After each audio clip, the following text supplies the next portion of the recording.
Hi friends, this is a pretty straightforward one.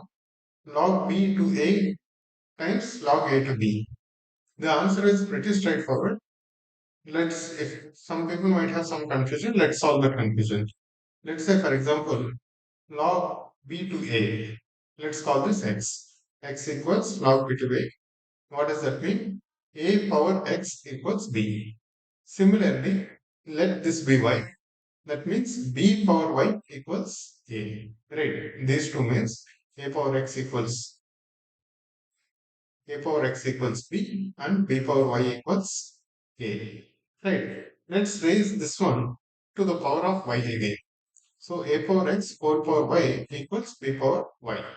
Right. Like if I raise this one, the left and right, both to the power of y, we get a power x power y, which is a power xy equals b power y.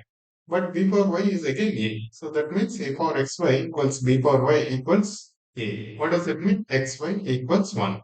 What is our xy? X is log b to a, y is log a to b. So xy is equals 1. So that means this and this multiplied equals 1. Right. So we all know log b to a equals 1 by log a to b. But why is that? Here is a simple proof.